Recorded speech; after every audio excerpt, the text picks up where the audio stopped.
साथियों, जय भीम, जय मूल निवासी, जय संविधान, जय भारत। राष्ट्र निर्माता बाबा साहब अम्बेडकर श्रृंखला का अगला भाग, जो अगला अध्याय, आज ये छोटा अध्याय है, ज़्यादा बड़ा नहीं है। बाबा साहब अम्बेडकर संविधान सभा एवं आरक्षण, इसका हम पाठ करेंगे। कुशाल चंद रैगर, इसके जो ये अध्याय जो लिखा है कुशाल चंद रैगर, ये लेखक पाली राजस्थान में वरिष्ठ अधिवक्ता हैं। तो इसको हम शुरू करते हैं कि भारतीय संविधान की धारा 10 में अनुसूचित जाति एवं जनजाति को नौकरियों में आरक्षण का प्रावधान है। जब भारत के संविधान का निर्माण हो रहा था तब सभा में एक वोट की कमी से आरक्षण का प्रस्ताव पारित नहीं हो सका। तब डॉक्टर अंबेडकर के सामने एक गंभीर समस्या उत्पन्न हो गई कि अनुसूचित जाति व अनुसूचित जनजाति को आरक्षण कैसे दिया जाए। इस कानूनी लड़ाई को जीतने के लिए उन्होंने नए ढंग से इसकी शुरुआत की। इसके लिए उन्होंने अनुसूचित जाति व अनुसूचित जनजाति शब्द के स्थान पर पिछड़ा वर्ग शब्द का उपयोग किया, जिसका अनेक सदस्यों ने विरोध किया। इस आरक्षण का प्रावधान करने के लिए कई उप समितियां बनाई गई, जिसमें एक सलाहकार समिति भी थी। संविधान सभा में आरक्षण पर बहस में शामिल होते हुए प्रोफेसर के.टी. शाह ने कहा कि नौकरियों में यदि आरक्षण नहीं होगा तो भर्ती करने वाला अफसर अपने इच्छानुसार पक्षपात करेगा। ऐसी स्थिति में अफसर योग्यता नहीं देखता है, वह केवल स्वार्थ देखता है। चंद्रिका राम ने कहा कि सदस्यगण, आप सभी जानते हैं कि आरक्षण के मुद्दे पर सलाहकार कमेटी में विचार किया गया था, किंतु वह एक वोट की कमी के कारण रद्द हो गया।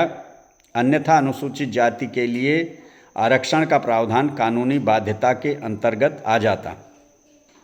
सेठ दामोदर स्वरूप के विरोध पर उन्होंने कहा कि वह चाहते हैं कि जनसंख्या के सभी समुदायों का प्रतिनिधित्व होना चाहिए। वहीं इस धारा में पिछड़ा वर्ग की भलाई के प्रावधान पर क्यों आपत्ति कर रहे हैं। मुन्नी स्वामी जी ने कहा कि अनुसूचित जाति के लोगों का मामला सांप्रदायिकता के आधार पर नहीं देखा जाना चाहिए। श्री शांतनु कुमार दास ने कहा कि अनुसूचित जाति के लोग परीक्षा में बैठते हैं, उनका नाम सूची में आ जाता है, लेकिन जब पदों पर नियुक्ति का समय आता है तो उनकी नियुक्ति नहीं होती है। उन्होंने कहा कि ऐसा इसलिए होता है क्योंकि उच्च वर्ग के लोग मजबूत सिफारिश के साथ जाते हैं जो उनकी नियुक्ति में सहायक होती है। ऐसी स्थिति में लोक सेवा आयोग के बने रहने का हमारे लिए अर्थ नहीं है।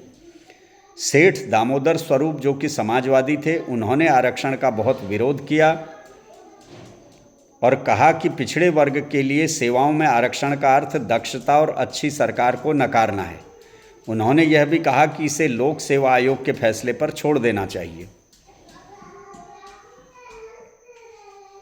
श्री एच.जे. खांडेकर ने कहा कि अनुसूचित जाति के लोगों के पास अच्छी योग्यता होने के बावजूद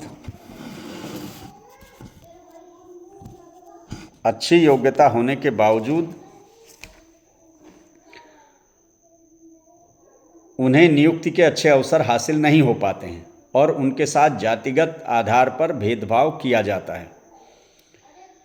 आखिर में बहस पर जवाब देते हुए डॉक्टर अंबेडकर ने कहा कि मेरे मित्र श्री टी कृष्णामाचारी ने प्रारूप समिति पर ताना मारा है कि संभवतः प्रारूप समिति अपने कुछ सदस्यों का स्वार्थ देखती रही है, इसलिए संविधान बनाने के बजाय वकीलों के वैभव की कोई चीज़ बना दी गई है।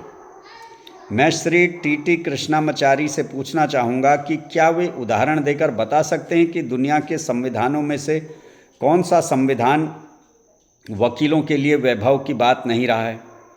विशेष रूप से मैं उनसे पूछता हूँ कि अमेरिका, कनाडा और अन्य देशों के संविधान की रखी विशाल रिपोर्ट में से मुझको कोई उदाहरण दें। डॉक्टर अंबेडकर ने धारा 10 की उपधारा 3 में बैकवर्ड शब्द के प्रयोग पर कहा कि इसके आयात महत्व व अनिवार्यता को समझने के लिए मैं इसे कुछ सामान्य बातों से शुरुआत करूंगा ताकि सदस्यगण समझ सकें। प्रथम, सभी नागरिकों के लिए सेवा के समान अवसर होने चाहिए। प्रत्येक व्यक्ति जो निश्चित पद के योग्य है उसको आवेदन पत्र देने की स्वतंत्रता होनी चाहिए, जिससे यह तय हो कि वह किसी पद के योग्य है या नहीं। जहाँ तक सरकारी नौकरियों का संबंध है, सभी नागरिक यदि वे योग्य हैं तो उनको समानता के स्तर पर रखा जाना चाहिए। दूसरा दृष्टिकोण जिस पर मैं जोर देकर कहता हूँ कि यह एक अच्छा सिद्धांत है कि अवसर की समानता होनी चाहिए, उसी समय यह भी प्रावधान होना चाहिए कि कुछ समुदायों को शासन में स्थान देना है जिनको अब तक प्रशासन से बाहर रखा गया है। जैसा मैंने प्रारूप समिति के तीनों विचारों को सामने रखकर सूत्र तैयार किया है। प्रथम, सबको अवसर उपलब्ध होंगे। इसमें उन निश्चित समुदायों के लिए आरक्षण होगा जिनको प्रशासन में अब तक उचित स्थान नहीं मिला है। उदाहरण के लिए किसी समुदाय का आरक्षण कुछ पदों का 70% कर दिया जाए और 30% गैर आरक्षितों के लिए छोड़ दिया जाए। क्या कोई कह सकता है कि सामान्य प्रतियोगिता के लिए 30% आरक्षण है? ऐसी स्थिति में यह पहले सिद्धांत समान अवसर होंगे के दृष्टिकोण से उचित नहीं है। इसलिए जो पद आरक्षित होने हैं, यदि धारा 10 उपधारा 1 के साथ आरक्षण को मजबूत रखना है तो उसकी सीमा अल्पसंख्यक होनी चाहिए। यदि आदरणीय सदस्य समझते हैं कि सबको अवसर की समानता का सिद्धांत और साथ ही उन समुदायों की मांग के अनुसार में भी उचित प्रतिनिधित्व देना, ये दो बातें जरूरी हैं, तो इसको पूरा करने के लिए मुझे विश्वास है कि जब तक आप बैकवर्ड की तरह उचित शब्द प्रयोग नहीं करते तब तक आरक्षण का प्रावधान नियम को खा जाएगा, नियम में से कुछ नहीं बचेगा। मेरा विचार है कि मैं यह कह सकता हूँ कि यह न्याय पक्ष का समर्थन है कि प्रारूप समिति में बैकवर्ड शब्द को रखने की जिम्मेदारी मैंने अपने कंधों पर ली थी। मैं स्वीकार करता हूं कि संविधान सभा ने मूल रूप में जो मौलिक अधिकार पारित किए हैं उनमें यह नहीं है। मैं समझता हूं कि बैकवर्ड शब्द रखने का समर्थन न्याय पक्ष से काफ़ी है। इस बहस के बाद धारा 10 संशोधन पारित होकर संविधान का भाग बन गया, जिसके नतीजे के रूप में आज सरकारी नौकरियों में दलितों, पिछड़ों और आदिवासियों का प्रतिनिधित्व विद्यमान है और देश विकास की ओर अग्रसर है।